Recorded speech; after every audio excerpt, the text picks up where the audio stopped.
എനിക്കൊരു ഹൃദയം ഉണ്ടായിരുന്നെങ്കിൽ അത് സ്തംഭിച്ച് ഞാൻ മരിച്ചു പോയാൻ. എന്റെ ഡാഡിക്ക് അതില്ലാത്തത് ഭാഗ്യം. അക്ഷരം പ്രതി ഡാഡി, ചേച്ചി ചേട്ടനോട് പറഞ്ഞത് അക്ഷരം പ്രതി ശരിയാണ്. ഡാഡി, ഈ നാട്ടിലുള്ള ഒരുപാട് പെണ്ണുങ്ങളുടെ ശബ്ദമാണിത്. സ്ത്രീധനം വാങ്ങി കല്യാണവും കഴിച്ച് പെണ്ണിനെ ഇവിടെ ഇട്ടിട്ട് എല്ലാ ചെറുപ്പക്കാരും ഗൾഫിലേക്ക്. ഫ്ലൈറ്റ് പൊങ്ങുന്നതിന്റെ തലേ ദിവസമാണ് താലികെട്ട്. എന്നിട്ട് പെട്ടിയും എടുത്ത് എയർപോർട്ടിലേക്ക് ഒരു ഒറ്റ ഓട്ടമാണ്. പാവം പെണ്ണ് അവന്റെ തിരിച്ചുവരവും കാത്ത് വർഷങ്ങളോളം വഴിക്കണ്ണുമായി അവന് വേണ്ടി കാത്തിരിക്കണം. വിവാഹമോചനം ചെയ്തിട്ട് പോകുന്നതിനേക്കാൾ കഷ്ടമല്ലേ ഡാഡി ഇത്? പണം ഉണ്ടാക്കാനാണ് മോഹമെങ്കിൽ പണം ഉണ്ടാക്കി വന്നിട്ട് കല്യാണം കഴിച്ചൂടെ ഈ കൂട്ടർക്ക്? ഗൾഫിൽ നിന്നും കുറച്ച് സ്പ്രേയും സാരിയും പൗഡറും കൊണ്ടുവന്ന് ഭാര്യയ്ക്കും കുഞ്ഞുങ്ങൾക്കും കൊടുത്താൽ ജീവിതമാകുമോ? 25,000 30,000 കൊടുത്ത് NOC വാങ്ങി ഗൾഫിൽ പോയി ചുമട്ടു ജോലിയും അറബിയുടെ തെറിയും കേട്ട് അടിമപ്പണി ചെയ്യുന്നതിനേക്കാൾ നല്ലതല്ലേ ആ കാശുകൊണ്ട് ഇവിടെ ഒരു മുറുക്കാൻ കടയോ ബാർബർ ഷോപ്പോ തുറന്ന് ഭാര്യയും കുഞ്ഞുങ്ങളുമായി കഞ്ഞിയും കുടിച്ച് സന്തോഷമായി ജീവിക്കുന്നത്? 5-6 വർഷം കൂടുമ്പോഴാണ് ഭർത്താവ് അവധിക്ക് വരുന്നത്. അങ്ങനെ 5-6 അവധി കഴിയുമ്പോൾ ഭാര്യ വൃത്തിയായിരിക്കും. ഇവര് പണമുണ്ടാക്കി ഭാര്യയെ സംരക്ഷിക്കല്ലേ ഡാഡി ചെയ്യുന്നത്? പണം ഉണ്ടാക്കാൻ വേണ്ടി സ്ത്രീയുടെ ജീവിതം കുരുതി കൊടുക്കുകയാണ്. ശരിയാണ് മോളെ, നീ പറഞ്ഞ നല്ലൊരു ആദർശമാണ്. പ്രസംഗിക്കാൻ കൊള്ളാം, വേണമെങ്കിൽ കൈ അടിക്കാൻ ഞാനും വരാം. പക്ഷെ ജീവിതത്തിൽ അത് പ്രയോജനപ്പെടുകയില്ല. ഇങ്ങോട്ട് നോക്ക്, ജീവിക്കണമെങ്കിലേ കൊച്ചിരാമം വേണം. എന്റെ മോളാണ്, പാവം പെണ്ണ്. ജീവിതത്തിന്റെ വില എന്താണെന്ന് അവർക്കറിയില്ല. നിങ്ങളോട് ക്ഷമിക്കണമേ. പണത്തിന്റെ വില നിങ്ങൾക്ക് എല്ലാവർക്കും അറിയാം. സിനിമ കാണാൻ പണം വേണ്ടേ? പണം കൊടുത്ത് ടിക്കറ്റ് എടുത്തല്ലേ നിങ്ങൾ ഇതിനകത്ത് കയറിയിരിക്കുന്നത്? എന്റെ ആദർശം ആളെ കൊന്നിട്ടെങ്കിലും പണം ഉണ്ടാക്കണം. മുതലാളി, എനിക്ക് ജോലി കിട്ടി മുതലാളി. നിനക്കത് കിട്ടിയോ? കിട്ടി മുതലാളി. നീ അത് പോകുന്നുണ്ടോ? പോകുന്നു മുതലാളി. എടാ രവി, നിനക്കിവിടെ എന്തിന്റെ കുറവ്? ശമ്പളത്തിന്റെ കുറവ്. എനിക്കവിടെ ഒരുപാട് കാശ് കിട്ടും. എടാ കുഞ്ഞേ, നിനക്ക് ശമ്പളം കൂട്ടിത്തന്ന് നിന്നെ വഷളാക്കാൻ ഈ രാജ്യത്ത് ഒരുപാട് മുതലാളിമാര് കാണും. പക്ഷെ എന്നെ പോലെ ശമ്പളം തരാതെ സ്നേഹം മാത്രം തരുന്ന ഒരു മുതലാളിയെ നിനക്ക് കിട്ടിയില്ല. അങ്ങനെ ഒരു ദരിദ്രവാസിയെ എനിക്ക് വേണ്ട മുതലാളി. ഇനി മുതലാളി മരിച്ചാലും ഞാൻ ഈ വീട്ടിനകത്ത് കാലൂത്തുകയില്ല. ഇന്നാ പിടി മുതലാളിയുടെ ചെത്ത കാറിന്റെ ഉണക്ക താക്കോൽ. ഇന്ന് എന്റെ മോചനത്തിന്റെ ദിവസമാണ്. മുതലാളിയോട് ഞാൻ അന്ത്യയാത്ര പറയുന്നു. നമസ്കാരം, നമസ്കാരം. മോളെ, ഡാഡിയുടെ കയ്യിൽ എന്താണ്? നമ്മുടെ കാറിന്റെ താക്കോൽ. നമ്മുടെ ഡ്രൈവർ പോയോ മോളെ? പോയി ഡാഡി. പോകട്ടും മോളെ, ഡ്രൈവർ പോകട്ടും മോളെ. ഇന്ന് ഭൂമിയിൽ സ്ഥിരമായി ഡ്രൈവർ എവിടെയടി മോളെ? ഡ്രൈവർ പോട്ടടി മോളെ. ഡാഡി, ഡാഡി ഇങ്ങനെ പാട്ടും പാടി നിന്നാ മതിയോ? എന്നെ ആര് കോളേജിൽ കൊണ്ടുവിടും? വിരോധമില്ലെങ്കിൽ ഞങ്ങൾ കൊണ്ടാക്കാം.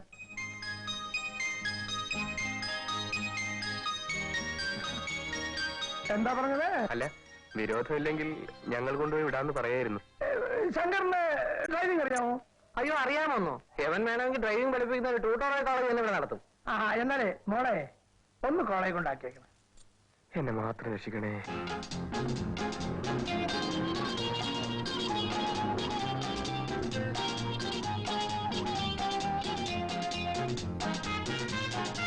വരട്ടെ. വൈകുന്നേരം എത്ര മണിക്ക് വരണം? കുറച്ച് താമസിച്ച് വന്നാ മതി. എനിക്കിന്ന് ടൂർണമെന്റിന്റെ പ്രാക്ടീസ് ഉണ്ട്. നമുക്ക് വണ്ടി ഒരു 10 മിനിറ്റ് നിർത്തി ബോണറ്റൊക്കെ തുറന്ന് റിപ്പയർ ചെയ്യാം. എല്ലാം നല്ല പിള്ളേർ. ഇവനെയും കൊണ്ട് എങ്ങും പോകാൻ വയ്യല്ലോ ദൈവമേ. നാണക്കേട്. നാളെ തുടങ്ങി ഒറ്റയ്ക്ക് വന്നോളാം. അയ്യോ വേണ്ട, ഞാൻ ചുമ്മാ അറിഞ്ഞാൽ പോവാ.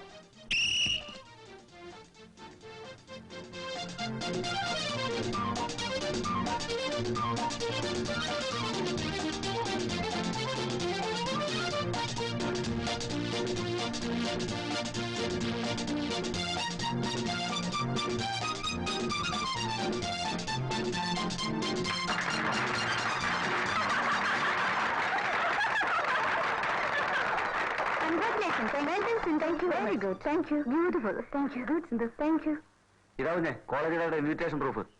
പ്രിൻസിപ്പളിനെ കാണിച്ചില്ല? കാണിച്ചു, സെക്രട്ടറി കാണിക്കാൻ പറഞ്ഞു. സിന്ധു, ഈ പ്രേമാനന്ദ് കോളേജിലേക്ക് പാടാൻ വരുമെന്ന് പറഞ്ഞതൊക്കെ ശരിയാണോ? എന്താ സംശയം? വരാത്ത ഒരാളിന്റെ പേര് ഇൻവിറ്റേഷനിൽ അടിച്ച് നാട്ടുകാർ മുഴുവൻ ക്ഷണിക്കോ? അല്ല, അയാൾക്ക് സിനിമയിൽ തന്നെ പാടാൻ സമയമില്ലെന്നാ കേട്ടത്. അദ്ദേഹം വരാമെന്ന് ഉറപ്പ് തന്നിട്ടുണ്ട്. ഇന്നലെ കൂടി പ്രിൻസിപ്പാൾ അദ്ദേഹത്തെ ഫോണിൽ വിളിച്ച് സംസാരിച്ചതാണ്. പേടിക്കണ്ട, ഞാൻ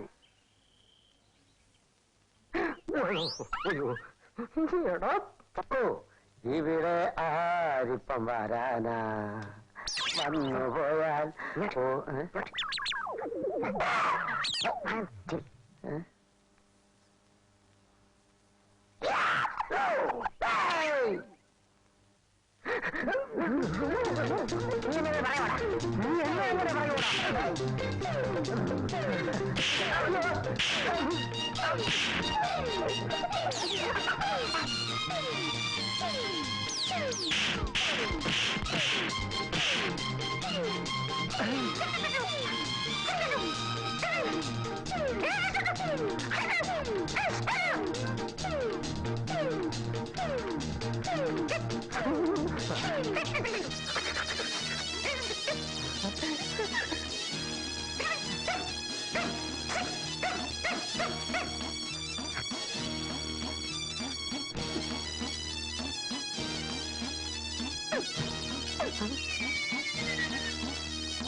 എന്റെ കൃഷിയെ എന്താ എന്താ എന്താ അവനെന്റെ തന്തയ്ക്ക് വിളിച്ചു, ഞാൻ സഹിച്ചില്ല.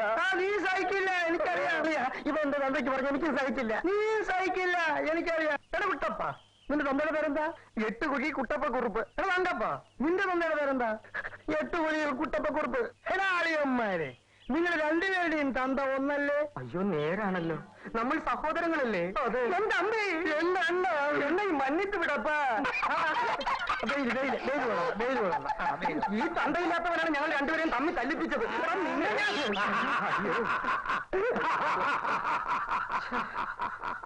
അവൻ പോയി, അവൻ പോയി.